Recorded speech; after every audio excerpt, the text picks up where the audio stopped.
예, 반갑습니다. 두 번째 날 하나님의 말씀 같이 나누겠습니다. 오늘은 로마서 12장 1절과 2절을 본문으로 해서 Back to the Gospel and to the Basic, 복음으로 돌아가고 본질로 돌아갑시다. 이런 제목으로 말씀을 나누겠습니다. 산다는 게 뭘까요? 어떻게 살아야 할까요? 이것은 인류가 처음 시작할 때부터 사람들이 던졌던 질문입니다. 전쟁을 경험하지 않는 세대에게 이 팬데믹은 아마 전쟁 같은 재앙이 현실이 되었을 때 우리가 무엇을 경험하게 될지를 보여주었을 겁니다. 전기 공급이 끊어졌을 때, 또 기름을 구할 수 없을 때 우리의 삶은 어떻게 변할 것 같습니까? 어떤 사람들은 좀 우주 관광을 가는 그런 시대에 우리가 살고 있습니다. 문명은 분명히 발달했고 의학과 과학은 진보했습니다. 근데 그것이 우리 인간의 안전을 이전보다 더 잘 보장해 주지 못하고 있고, 오히려 세상은 어떤 점에서는 더 불안하고 위태로운 곳이 되었습니다. 무엇보다 사람들의 마음은 예전보다 더 차가워지고 냉정해졌습니다. 발전된 문명이 우리를 더 좋은 사람이 되도록 해주지는 못한 것 같습니다. 작용만큼 부작용을 많이 만들어내는 문명의 진보를 우리가 진정한 진보라고 말할 수가 있을까요?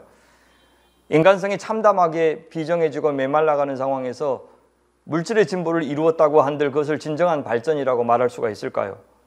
이미 전 세계에서 코로나로 사망한 사람의 숫자가 1,300만이 넘었습니다. 우리는 우리 주변에 시신이 방치된 채 널려있고 시신이 쌓여있는 그런 상황을 직접 목격하지 않고서야 이것이 얼마나 끔찍하게 많은 수인지에 대해서 아직 감각이 없고, 팬데믹을 그냥 단지 불편한 일 정도로 여기고 있을지 모르겠습니다. 이런 죽음을 볼 때마다 우리 인간의 목숨이 이렇게 쉬운가, 인간이 이렇게도 약한가 하는 생각이 듭니다. 그럴수록에 더욱 산다는 게 뭘까? 우린 이 짧은 세월을 무엇을 하면서 어떻게 살아야 하는가라는 질문을 더 자주 던지게 됩니다. 예전에 우리가 누렸던 일상으로 돌아가고 싶지만 이제는 그것을 시대가 용납하지 않고 있습니다. 도리어 살아왔던 지난 삶을 다시 생각하고 처음부터 다시 시작하라고 말하는 것 같습니다. 누구도 하나님께서 이 바이러스를 보냈다고 생각하지는 않습니다. 하지만 하나님께서 우리에게 강제 휴식을 주신 것은 분명합니다. 이제 더는 이런 변화 요구에 버틸 수 없는 상황이 되었습니다.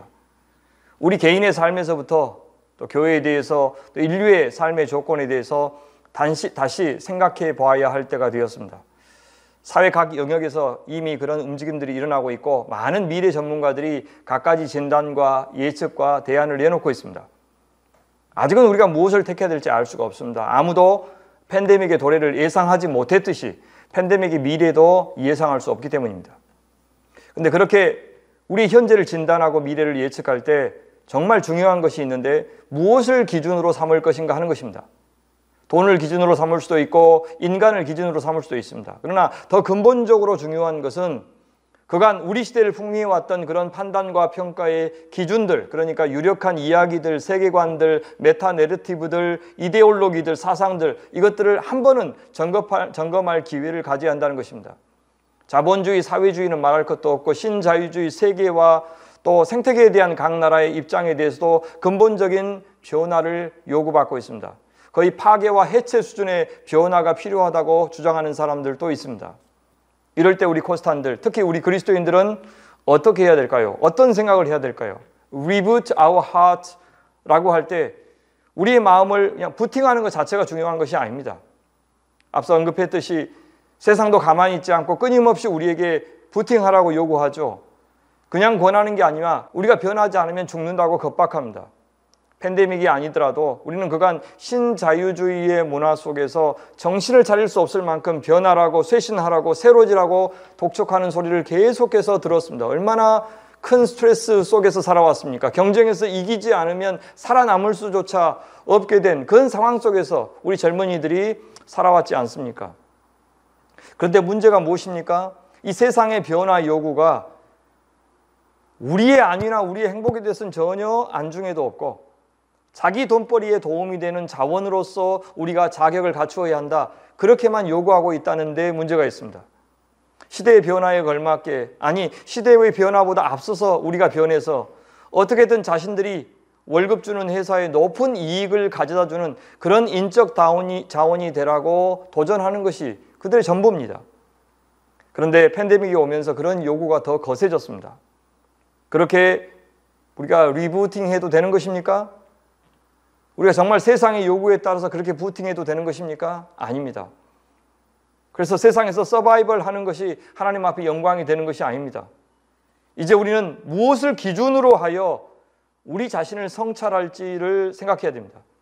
무엇을 이룰 목적으로 우리의 마음을 부팅할 것인지, 어떤 마음으로 부팅할 것인지, 무엇을 동력으로 삼아서 부팅할 것인지를 먼저 고민해야 됩니다. 그 말은 누가 나를 창조하도록 허락할 것인지 선택하라는 뜻입니다. 누구의 이야기에 참여할 것인지 결정하라는 뜻입니다. 누구를 내 주권자로 인정할 것인가, 누구를 예배할 것인가, 누구의 말에 순종할 것인지 이제 결정하라고 하는 그런 말입니다. 그 선택에 따라서 내가 어떤 사람이 될 것인지가 결정될 것이기 때문입니다. 나라고 하는 사람은 나의 외적인 조건이 결정하지 않습니다. 내가 가진 소유가 내가 아닙니다. 내가 하고 있는 일이 나의 전부가 아닙니다. 내가 이룬 성취나 내가 받고 있는 평판이나 내가 받는 연봉이 내가 아닙니다. 이런 것들이 나를 형성하는 데 영향을 미치기는 하지만 내가 어떤 인간인지와 그것은 상관이 없습니다. 뉴질랜드 같이 먹고 사는 거 걱정 없고 환경만 생각한다면 건너와서 살고 싶고 여행하고 싶을 정도로 참 좋은 곳입니다. 근데 이런 곳에 살면 더 좋은 인간이 되고 더 존경받는 사람이 저절로 되는 것입니까? 아닙니다. 심지어 더 좋은 그리스도인이 되는데 이런 환경이 결정적으로 도움이 되는 것은 아닙니다. 만약에 열악한 환경에서 사는 사람들보다 여러분이 하나님의 백성이 되는데 더 유리한 환경에서 살고 있다면 사실 하나님은 불공평한 분이 되시는 겁니다. 하나님은 전쟁의 공포 속에서 사는 사람, 굶주림에 시달리는 사람, 마약 중독이나 범죄에 대해서 아무 죄책감도 느끼지 않을 만큼 어릴 때부터 그런 것을 당연하게 여기는 환경에서 자란 사람들에게 큰 잘못을 범하고 계신 분이 되는 겁니다. 그런데 성경은 그런 환경에 대해서 하나님에게 책임을 묻지 않습니다. 철저하게 그 환경을 만든 인간에게 책임을 묻고 있습니다. 도리어 하나님은 인간이 만든 그 열악한 환경에서도 변함없이 자기 할 일을 하고 계십니다. 그들을 사랑하시고 돌보시고 그들을 불쌍히 여기시고 그의 죄를 용서하시고 어찌하든지 그들에게 자신의 구원을 영원한 생명을 주시려고 안간힘을 쓰시는 모습으로 성경에 나옵니다.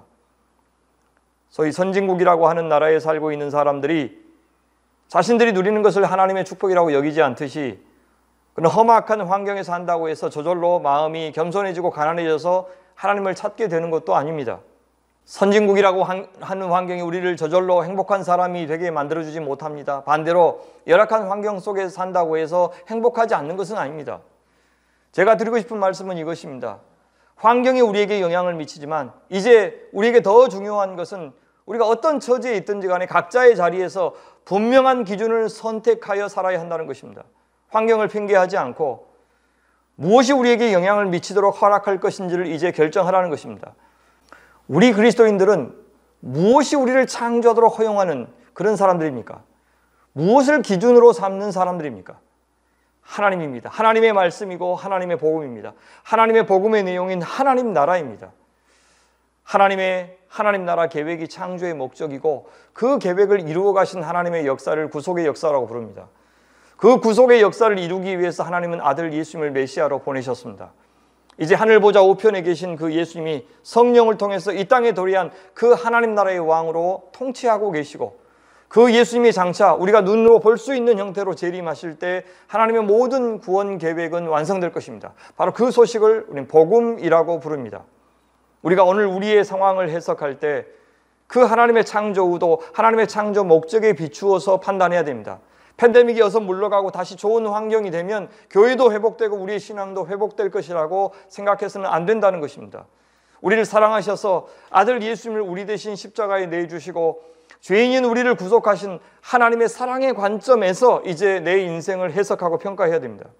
하지만 그 은혜의 선물이라는 것이 반드시 우리에게 사랑의 반응, 믿음의 반응, 소망의 반응을 요구하는 선물입니다. 그래서 이제 우리는 이 땅에서 하나님의 은혜와 사랑의 증인으로 살아야 하고 하나님의 말씀을 따라서 하나님 나라를 살아가야 하고 또 하나님의 구원을 증거하는 증인으로 살아가야 하는 것입니다. 이제 우리는 우리의 마음을 부팅할 때 복음이 전해주는 이 사랑을 동력으로 삼아서 부팅해야 되고 하나님의 사랑과 하나님의 부르심을 향하여 부팅해야 됩니다. 그것이 우리가 어떤 동력으로 앞으로 살아갈 것이냐, 우리의 돈의 동력으로 세상에서 받는 평판의 동력으로 살아가는 것이 아니라 하나님의 사랑의 힘으로 살아가는 사람이 되어야 하고, 우리의 마음이 늘 하나님의 사랑을 통해서 작동해야 된다는 뜻입니다. 그리고 그 마음은 무엇을 향해야 됩니까? 바로 하나님의 사랑을 또한 향해야 되고, 하나님께서 우리를 부르신 그 소명, 사명을 향해야 된다, 그런 뜻입니다. 따라서 저는 이 시간 코스탄들에게 질문하고 싶습니다. 여러분이 생각하는 복음은 무엇입니까? 신앙생활 잘한다는 것은 무슨 뜻이죠? 복음을 따라 산다는 말은 여러분 어떻게 이해하고 계십니까? 하나님의 말씀에 순종한다는 것은 또 어떻습니까? 하나님의 자녀로 이 땅을 산다는 것은 어떻게 사는 것입니까? 여러분이 장래에 기대하는 복음의 소망은 무엇입니까? 그 장래의 소망이 오늘 나의 삶을 어떻게 살도록 만들고 있습니까? 이 질문을 던지고 싶습니다. 여러분, 이것은 존재의 본질에 대한 질문이고 신앙의 본질에 대한 질문입니다. 이 질문에 우리가 올바로 대답할 때, 성경적으로 대답할 때 하나님이 기뻐하시는 쪽으로 우리의 하트를, 우리의 마음을 부팅할 수 있는 겁니다. 이 팬데믹의 상황은 하나님께서 우리에게 바로 이 존재의 본질, 신앙의 본질, 교회의 본질에 대해서 다시 생각할 기회를 주시는 시기입니다. 어떻게 살아야 하나, 어떻게 예배해야 하나 하는 방법에 대한 질문보다 항상 먼저 던져야 되는 것이 바로 이 본질에 대한 질문입니다. 근데 그것은 철학자나 신학자들의 전유물이 아닙니다. 내가 나를 어떻게 정의하느냐에 따라서 우리 인생의 방향이 결정될 것입니다. 당연히 그 고민은 우리가 혼자 머리 싸매고 고민한다고 나오는 것이 아닙니다. 그리스도인은 스스로 생각하는 사람이지만 동시에 먼저 잘 듣는 존재입니다. 우리를 창조하신 하나님께서 어떻게 살라고 말씀하셨는지 그 말씀을 먼저 잘 들어야 합니다. 성경으로 돌아가고 복음으로 돌아가야 합니다. 우리가 제작해낸 신에게 우리 자신의 욕망을 투사할 것이 아니라 우리를 창조하신 하나님의 말씀에 귀를 기울여야 합니다. 그 말씀을 듣는지 그렇지 않는지에 따라서, 그 말씀을 어떻게 듣고 어떻게 해석하고 또 어떻게 적용하고 어떻게 순종하는지에 따라서 우리의 남은 인생은 결정될 것입니다. 우리가 맞닥뜨리고 있는 세상이 달리 보이게 될 것입니다. 여러분, 역사 해석에 있어서 객관성이라는 것은 거의 환상에 가깝습니다. 그렇다고 객관적인 진리가 없고 모든 것이 상대적이라는 말은 아닙니다. 다만 우리가 저마다 판단에 사용하는 잣대가 다를 수밖에 없다는 겁니다. 그런데 세상은 어떻게 말합니까? 자신들은 이성적으로 대단히 합리적으로 판단하고 있고, 우리가 성경의 잣대를 들이대면, 그리고 신학적으로 해석을 내리면 그건 지나치게 종교적이다, 감정적이다, 그래서 이성적이지 못하다, 그건 개인적인 신념에 불과하다, 심지어 독선적이다, 그렇게 주장합니다. 사랑하는 고스탄 여러분 그런 주장에 대해서 전혀 위축될 필요가 없습니다. 위축되어서는 안 됩니다.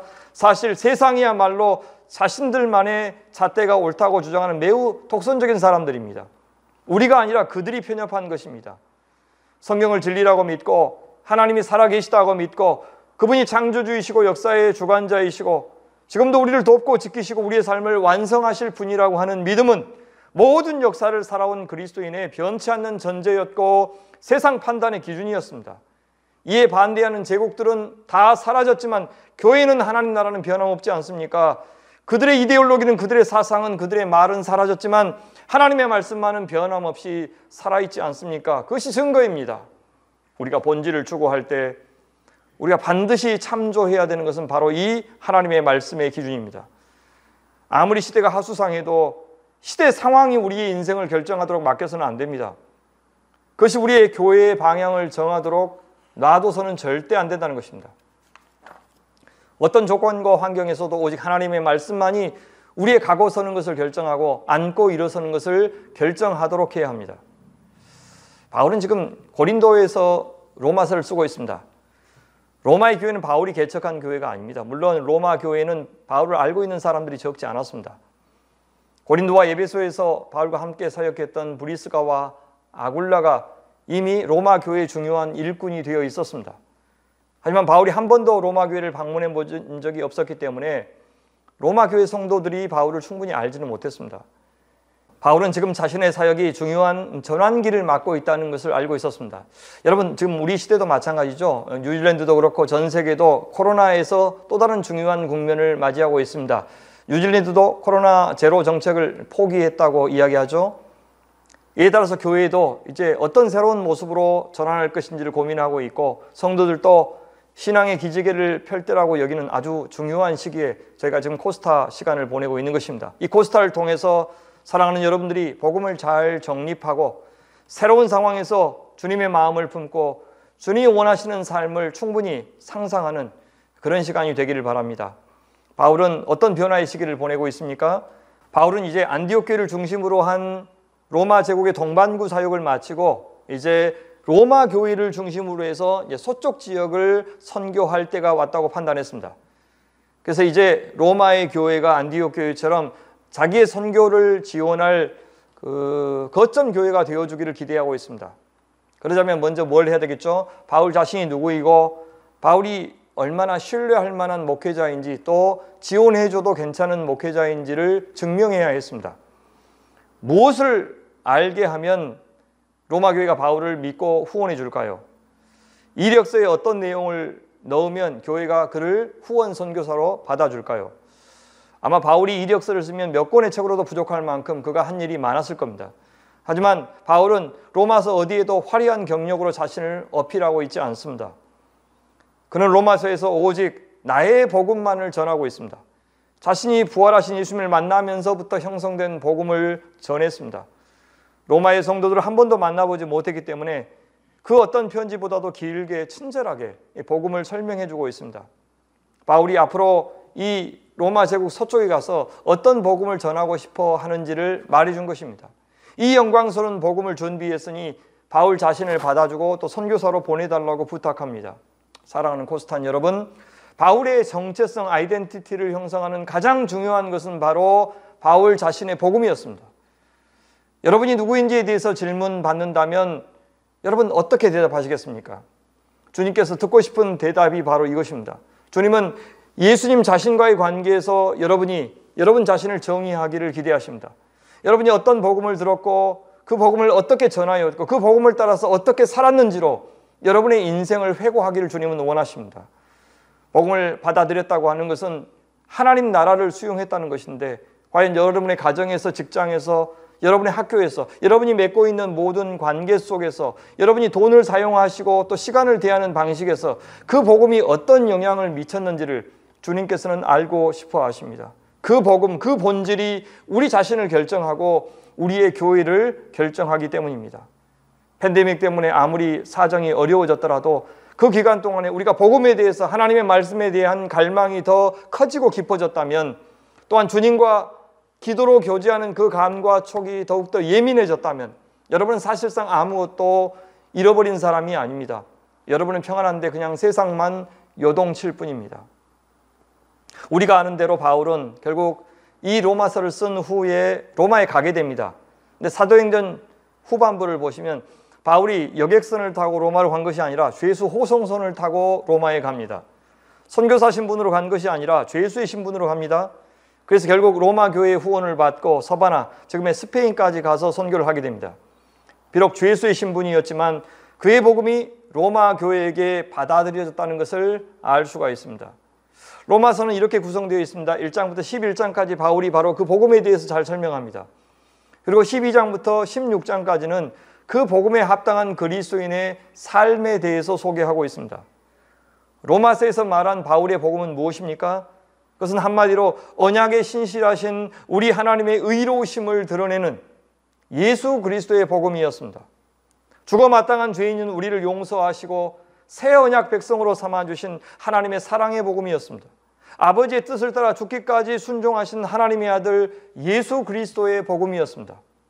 이제 그 사랑과 신실함에 대해서 우리도 믿음으로 화답하여 의롭게 된다고 하는 바로 믿음의 복음이었습니다.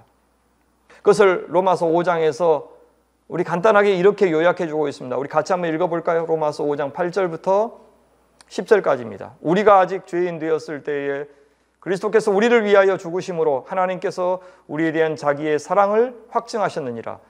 그러면 이제 우리가 그의 피로 말미암아 의롭다 하심을 받았으니 더욱 그로 말미암아 진노하심에서 구원을 받을 것이니 곧 우리가 원수 되었을 때에 그의 아들의 죽으심으로 말미암아 하나님과 화목하게 되었은즉 화목하게 된 자로서 더욱 그의 살아나심으로 말미암아 구원을 받을 것이니라. 복음은 우리가 아직 죄인 되었을 때, 우리가 아무 자격과 조건을 갖추지 못했을 때, 우리 스스로는 우리의 죄에 대해서 어찌할 수 없었을 때에 주님께서 먼저 우리를 구원하시려고 시작하신 사건을 복음이라고 합니다. 그러니 아무도 그 복음 앞에서 교만할 수도 자랑할 수도 없습니다. 그 복음 앞에서 목사, 장로가 따로 없고 신학자와 성도가 따로 없습니다. 복음은 죄인인 우리를 하나님께서 사랑하여 주신 사건입니다. 우리에게 변함없이 기대를 걸어주신 사건입니다. 그 사랑의 표현이 무엇입니까? 하나님은 아무도 상상할 수 없는 방법으로 우리를 사랑하셨습니다. 정말 아무도 생각 못했습니다. 그래서 그것이 정말 하나님의 사랑의 표현인 줄도 몰랐습니다. 하나님께서는 아들 예수님을 메시아로 보내셔서 인류 스스로는 해결할 수 없는 죄를 대속하여 돌아가시도록 하나뿐인 그 아들을 죽음에 넘겨주셨습니다. 우리에게는 자식을 인신제사로 바치지 말라고 하셨으면서 하나님은 끔찍한 일을 하셨습니다. 왜요? 그것은 우리가 하나님을 저버린 죄가 그만큼 컸기 때문이고 우리가 받을 형벌이 그만큼 컸기 때문입니다. 그렇게 하실 수밖에 없을 만큼 우리를 향한 하나님의 사랑이 컸다는 뜻이고 그렇게 하실 만큼 우리가 하나님께 소중한 존재라는 뜻입니다. 복음에 합당한 삶은 바로 그 하나님의 사랑을 믿는 데서부터 시작하는 겁니다. 우리의 모든 존재의 목적이 그 사랑을 믿고 받고 전하는 것이어야 하는 것입니다. 세상의 모든 메시지는, 세상의 모든 교육은 우리를 향한 사랑의 구애입니다. 우리를 사랑한다는 그들의 호소입니다. 그런데 그 세상의 메시지 가운데 진짜 우리를 사랑하기 때문에 우리를 위해서 자신을 희생하고 자신을 내어주겠다고 약속하는 메시지가 있습니까? 그들은 우리의 노동력을 사랑하고 우리의 재능을 사랑합니다. 그래서 우리를 이용해서 돈을 많이 벌려고 합니다. 우리의 존재를 사랑하지 않습니다. 돈과 상관이 없을 때 뒤도 돌아보지 않고 우리를 버리는 것이 바로 세상의 사랑 방식입니다. 그건 사랑도 아닙니다. 세상 어디에도, 세상 어느 누구도 우리를 향한 하나님의 사랑 같은 사랑을 줄 수 있는 곳은 없습니다. 우리의 마음을 부팅할 때 진짜 우리에게 필요한 것이 바로 이 사랑입니다. 이 사랑을 믿는 일입니다. 이 사랑의 전기로 부팅해야 합니다. 성도는 사랑의 사람이어야 하고 교회는 사랑의 공동체여야 합니다. 복음에 합당한 성도는 자기가 얼마나 하나님 앞에 소중한 존재인지를 알아야 합니다. 세상이 나를 정의하는 방식을 거절하고 세상이 돈으로 외모로 나를 판단하는 방식을 거절하고 세상이 매긴 그 값을 거절하고 주님이 정의해 주신 대로 나 자신을 수용하고 받아들이는 것, 거기에서부터 부팅이 시작되는 것입니다. 교회는 하나님의 아들의 피로 값주고 산 존재입니다. 우리가 아무것과도 비교할 수 없는 존귀한 값진 존재라는 것을 알아야 합니다. 세상 기준으로 우리 자신은 물론이거니와 우리 형제를 판단해서도 안 됩니다. 천박한 세상 가치로 교회를 함부로 망가뜨려서도 안 됩니다. 그건 사랑이 아닙니다. 사랑은 주님의 마음으로, 주님의 시선으로 바라보는 일이기 때문입니다. 세상을 향해서 이 복음을 전하는 교회가 되고 성도가 되려면 우리가 먼저 이 복음 때문에 소중한 사람이 되고 얼마나 큰 사랑을 받고 있는 존재인지를 보여주어야 합니다. 이렇게 이 복음을 1장부터 11장까지 설명한 다음에 바울은 벅찬 마음을 가누지 못해서 하나님 앞에 멋진 찬양을 부르면서 이 11장을 마무리하고 있습니다. 이번 11장 33절부터 읽어볼까요? 깊도다 하나님의 지혜와 지식의 풍성함이여 그의 판단은 헤아리지 못할 것이며 그의 길은 찾지 못할 것이로다. 누가 주의 마음을 알았느냐? 누가 그의 모서가 되었느냐? 누가 주께 먼저 드려서 갚으심을 받겠느냐? 이는 만물이 주에게서 나오고 주로 말미암고 주에게로 돌아감이라. 그에게 영광이 세세에 있을지어다. 아멘. 복음을 알면 알수록 하나님은 위대해지시고 우리는 작아집니다. 하나님은 커지시고 우리는 작아집니다. 하나님은 위대해지시고 우리는 겸손해질 수밖에 없습니다. 복음을 제대로 듣고 제대로 알 때 그 하나님 앞에 비로소 영광을 돌리며 살 수 있습니다.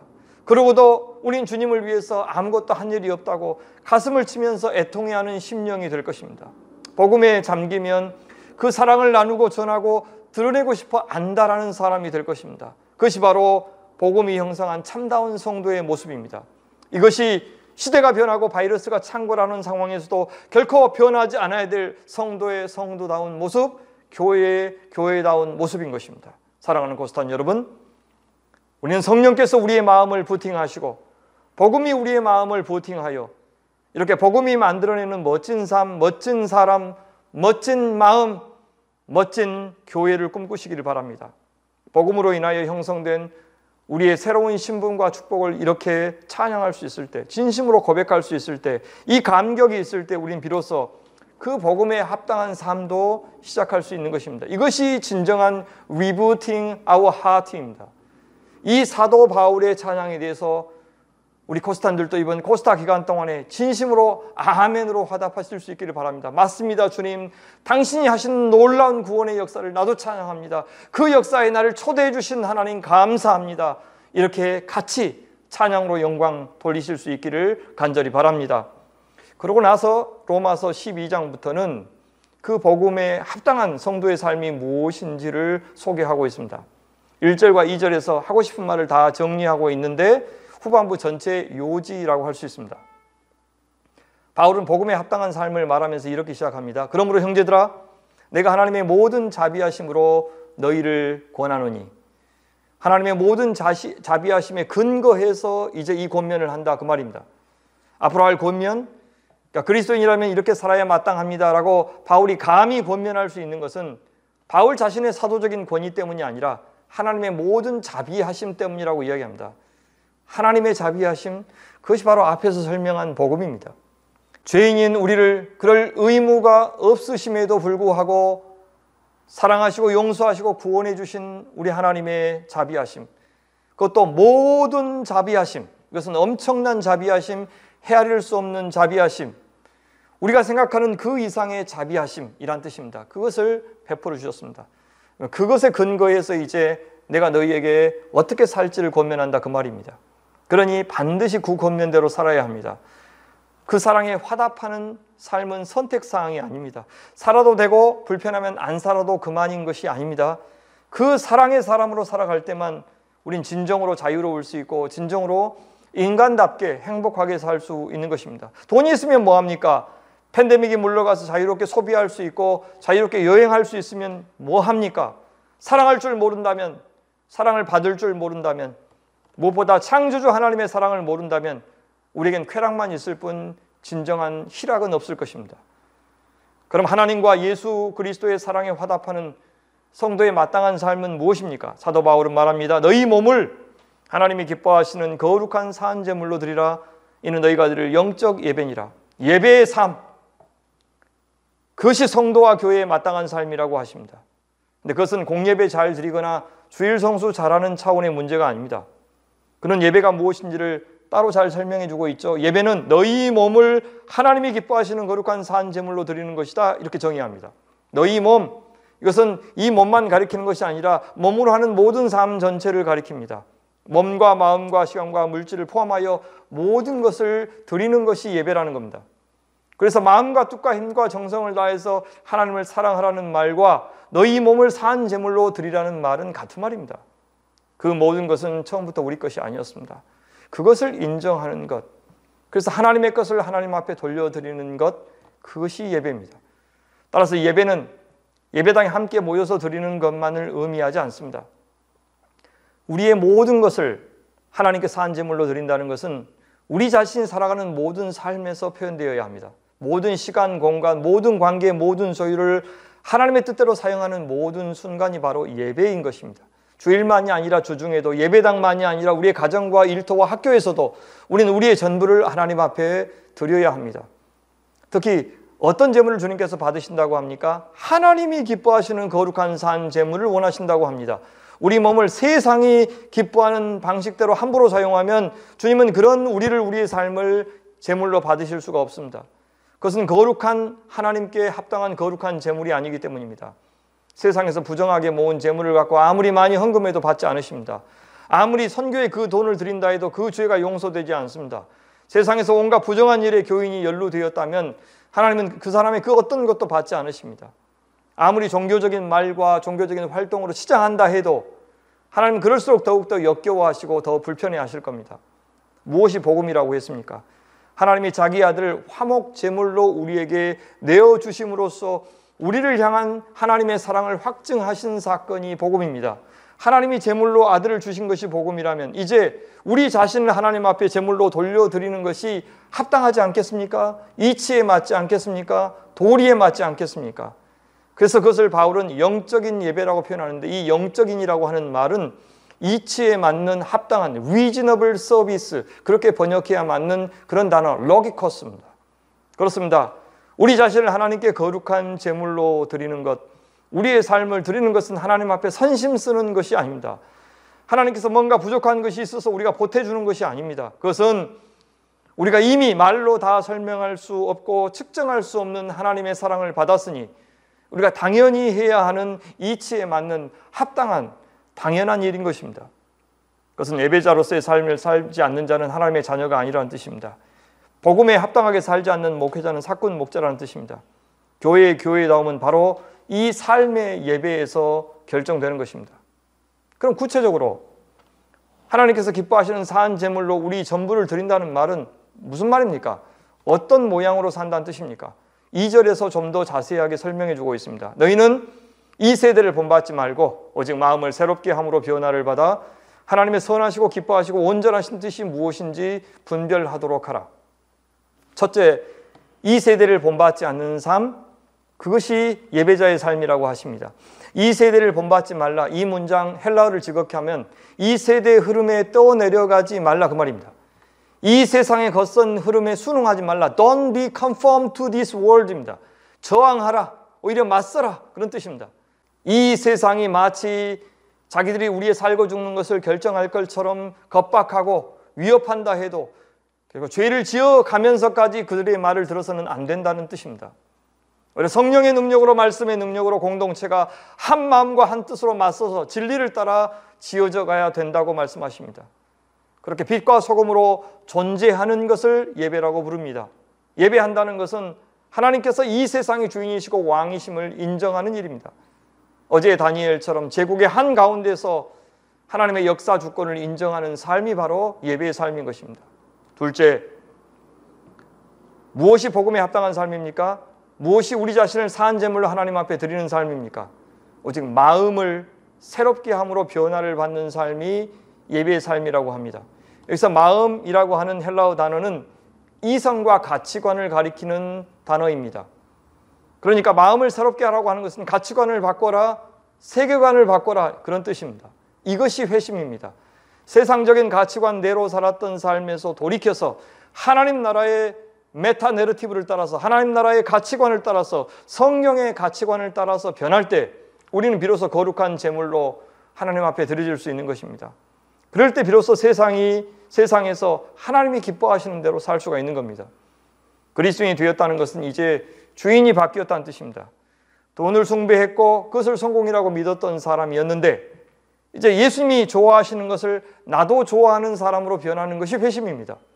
그렇게 마음이 변화된 사람, 그렇게 회심한 사람만이 하나님 앞에 산 제물로 받아들여질 수 있습니다. 예수님을 알기 전에는 우리가 어떤 삶을 살았습니까? 우리의 마음은 어떠했습니까?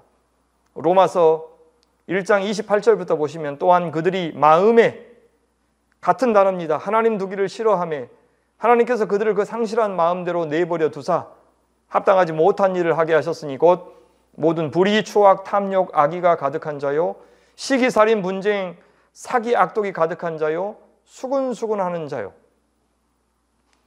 자, 하나님을 알지 못했을 때 그들의 마음은 어떠했습니까? 여기 그들이 마음에 하나님들이 싫어했다라고 하는 이 헬라어 문장을 직역하면 하나님을 가치 판단의 근거로 삼기를 거부했다 그런 뜻입니다. 무언가를 결정할 때 이거 하나님이 좋아하실까 그렇지 않을까를 생각하지 않고 오직 세상의 기준을 따랐다는, 자기 욕망의 기준을 따랐다는 뜻입니다. 그것이 바로 멸망받을 죄인들입니다. 아무리 세상에서 성공한 듯 보여도 하나님이 좋아하시는 것을 추구하지 않으면 다 영적으로 죽은 자들입니다. 그런 죽은 사람, 죽은 재물을 하나님께서는 받지 않으십니다. 그 마음으로 사는 사람의 삶에는 불의, 추악, 탐욕, 악의, 시기, 살인, 분쟁이 가득하다고 말합니다. 하나님을 떠나서 자기 자원을 의지해서 살겠다고 하는 사람들이 지금도 세상에서 부지런히 만들어내고 있는 그것입니다. 복음을 받아들였다는 것은 그 마음을 바꾸었다는 것입니다. 이제 하나님이 좋아하시는 것, 하나님이 기뻐하시는 것, 성경이 말하는 것이 무엇인지를 궁금하게 여기고 그것을 선악의 기준으로 삼는 사람이 된 것이 바로 회심입니다. 그것을 바울은 로마서 12장 2절 하반절에서 이렇게 말합니다. 하나님의 선하시고 기뻐하시고 온전하신 뜻이 무엇인지 분별하도록 하라. 여기 분별하다라고 하는 이 단어가 바로 앞서 살폈던 로마서 1장 28절에 나온 싫어하다라고 하는 단어와 같습니다. 도키마조, 테스트, 시험하다라는 단어입니다. 하나님의 사람들은 누굽니까? 하나님의 선하시고 기뻐하시고 온전하신 뜻이 무엇인지 시험하여 보고 그 뜻대로 살아가는 사람입니다. 그들의 기준은 하나님의 마음입니다. 그들의 기준은 하나님의 뜻입니다. 그들의 기준은 하나님의 말씀입니다. 하지만 죄인들은 하나님이 좋아하시는 것이 무엇인지를 시험하지 않고 싫어합니다. 하나님이 그들의 판단 척도가 아닙니다. 하나님의 말씀이 그들의 판단 척도가 아닙니다. 그들의 마음을 부팅하는 것은 그들의 욕망일 뿐입니다. 그들의 욕심일 뿐입니다. 세상의 가치관입니다. 그들의 마음도 계속해서 새로워질 것입니다. 하지만 하나님으로부터는 점점 멀어질 것입니다. 누가 성도다운 성도입니까? 무엇을 결정하든지 간에 나의 결정을 하나님을 통해 시험하는 사람, 분별하는 사람입니다. 그것이 때로 돌아가는 길이고 고난의 길이고 손해보는 길이고 기다려야 하는 답답한 길이고 그래서 좁은 길이고 사람들에게 주목받지 않는 길이고 환영받지 못하는 길이라 할지라도 예수님의 십자가의 길이 그러했듯이 오직 주님이 원하시는 것만 추구하는 삶이 바로 생명의 삶입니다. 그것이 바로 예배의 삶이고 그것이 바로 복음에 합당한 삶입니다. 그렇게 살아갈 때 우리는 사랑으로 공동체를 섬기고 사랑으로 우리를 핍박하는 세상까지 섬길 수 있는 그리스도인이 될 것입니다. 이제 말씀을 맺겠습니다. 사랑하는 고스탄 여러분, 팬데믹은 우리 인류에게 주신 큰 시련이면서 동시에 이제 주님께서 내가 일하겠다고 선언하신 그런 사건이기도 합니다. 뉴질랜드 코스탄 여러분의 삶에서도 이제 주님이 새롭게 여러분의 삶의 주인 되시는 변화의 계기가 되시기를 간절히 바랍니다. 이때 우리가 다시 분명히 해야 되는 것은 바로 본질을 붙잡는 것입니다. 복음으로 돌아가고 성경으로 돌아가는 것입니다. 그리하여 모든 삶의 순간마다 모든 장소마다 하나님께서 여러분의 주인이 되시고 예수께서 여러분에게 왕이 되시고 하나님만이 영광 받으시고 하나님만이 예배 받으시는 그런 인생이 되는 것입니다. Reboot your heart. 이를 위해서 사랑하는 고스탄 여러분, 이제 하나님의 말씀이 여러분의 인생의 기준이 되시길 바랍니다. 예수께서 여러분의 인생의 왕이 되시길 바랍니다. 오직 이 예수님을 우리에게 보내주신, 우리를 한량없이 사랑하신 그 하나님의 영광을 위해서 사시길 바랍니다. 성령께서 여러분의 마음을 리프레시 해주시기를 간절히 바랍니다. 그리하여 이 팬데믹의 혼란 속에서도 여러분의 신앙은 정금같이 단련되시길 바랍니다. 그래야 어디로 보내시든지 간에 무슨 일을 시키시든지 간에 그곳에서 하나님의 이름을 높이 부르며 복음의 위대함을 자랑하는 사랑하는 고스탄 여러분 되시기를 간절히 소원합니다. 같이 기도하겠습니다. 하나님 아버지, 참으로 어려운 시기에 불안하고 우리가 두려워하기보다는 이 시간에 오히려 정말 붙잡아야 될 본질이 무엇인지를 생각하게 하여 주시옵소서.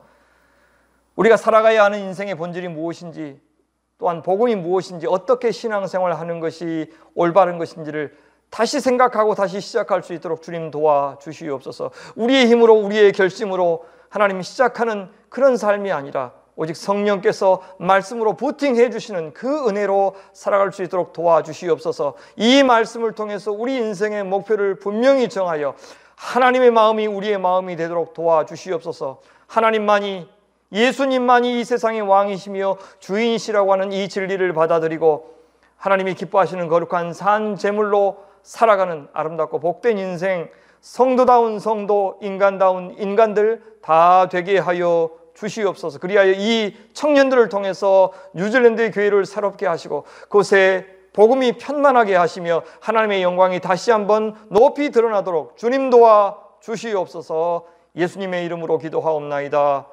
아멘.